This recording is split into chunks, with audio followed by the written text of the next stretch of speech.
Di antara alasannya, sebagaimana yang disampaikan Syekh Atiyah Muhammad Salim hafizahullah di dalam kitabnya Adwaul Bayan, dan ini beliau menyempurnakan buku tulisan gurunya ya Syekh As-Singkiti,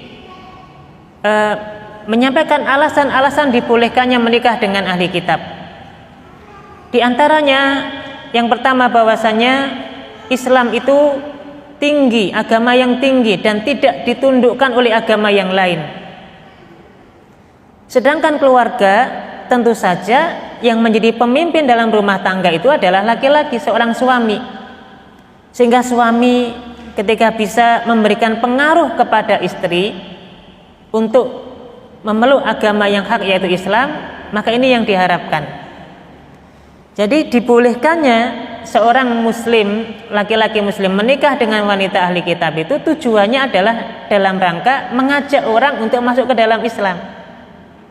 Karena tadi ya, wanita laki-laki karena sebagai pemimpin dan dibolehkannya nikah dengan wanita ahli kitab itu supaya suatu saat nanti dia bisa mempengaruhi istrinya, sebagaimana qawamahnya seorang laki-laki mestinya taat kepada suami dan seterusnya, sehingga menyebabkan wanita ini bisa masuk ke dalam agama Islam.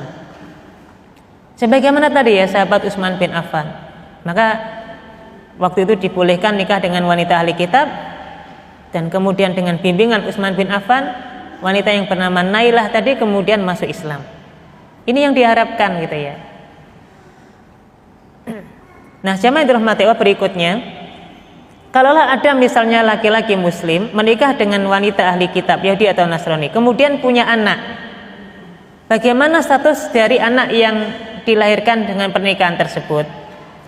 Maka pada dasarnya status anak yang lahir dari pernikahan ini tidaklah diberikan kebebasan memilih agama.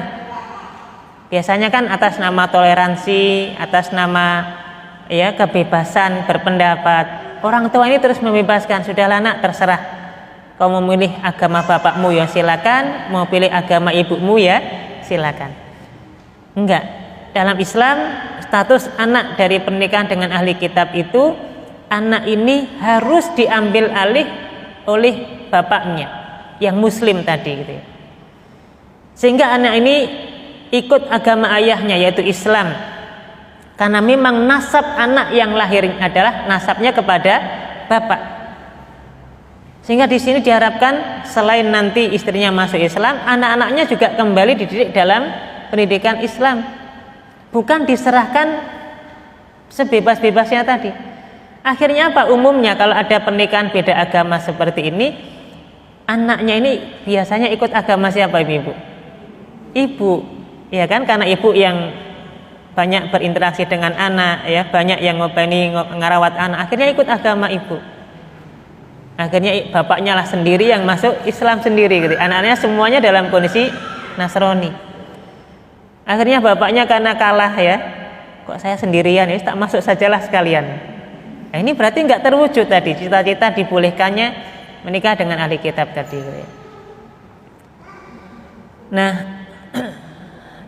maka kalau kemudian kepemimpinan ini diambil alih oleh bapak, semua hak pendidikan anak itu termasuk nanti agamanya adalah ikut agama bapaknya yaitu Islam. Dan ini yang disampaikan oleh Imam Ibnu Qudamah di dalam kitab Al-Mughni beliau. Kemudian kalaulah itu terjadi, maka jelas anak tersebut mengikuti bapaknya dan secara otomatis tidak mengikuti agama ibunya, ya, tidak mengikuti agama ibunya yang Nasrani atau Yahudi tadi. Ini yang penting ya ibu, bahwasanya betapa hari ini orang ketika menikah beda agama itu terus pendidikan atau agama anaknya diserahkan begitu saja, padahal tidak. Ya, dibolehkannya untuk menikah dengan wanita ahli kitab tadi, semua kendali ini ada pada seorang ayah, termasuk pendidikan dan agama anaknya harus ikut ayahnya. Dan ini ada beberapa sebab tadi, diantaranya yang pertama adalah Islam itu agama yang tinggi dan tidak ada yang menandingi ketinggiannya. Nabi pernah bersabda, al-Islamu ya'lu wa la yu'la alaih. Islam itu tinggi dan tidak ada yang lebih tinggi dari Islam.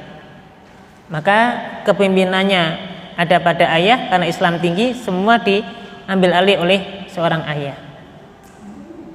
Kemudian agama yang hak tentu di sisi Allah adalah Islam.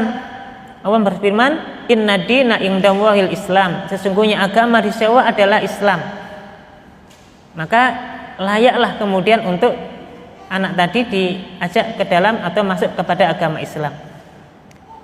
Alasan yang ketiga, ibu yang dirahmati Allah, ada dalam pembahasan fikih itu status anak lakit. Ya, anak lakit itu maknanya anak temuan. Jadi misalnya, ada seorang anak, ini nggak diketahui siapa ayahnya, siapa ibunya, ditemukan di pinggir jalan. Karena kita nggak tahu ini ayahnya siapa, ibunya siapa, agama ayah ibunya apa. Ketika kita mendapati anak seperti ini, ibu, anak seperti ini dalam Islam dihukumi dia beragama apa? Anak status anak lakit, ya, anak lakit itu anak temuan. Maka hukum asalnya adalah dia dihukumi sebagai orang Islam. Jadi meskipun bisa jadi ya secara tidak diketahui mungkin ibunya atau ayahnya Nasrani atau mungkin orang Yahudi tadi. Tapi dalam Islam ketika anak seperti itu ditemukan, maka dia dikembalikan kepada hukum asal fitrahnya. Karena kullu mauludin yuladu alal fitrah. Setiap anak yang lahir dilahirkan dalam kondisi fitrah, yaitu sudah beragama Islam. Untuk itu dihukumi anak temuan ini dia dianggap sebagai orang Muslim. Kalau anak temuan saja yang nggak jelas orang tuanya itu dianggap sebagai anak Islam, anak Muslim, apalagi anak yang lahir dari status pernikahan beda agama antara Muslim dengan ahli kitab tadi. Bapaknya Muslim jelas gitu ya. Dan hukum dasarnya memang diajak kepada agama ayahnya. Maka anak ini wajib diajak atau wajib dimasukkan ke dalam agama Islam. Nah, ini kurang lebih status dari anak hasil pernikahannya.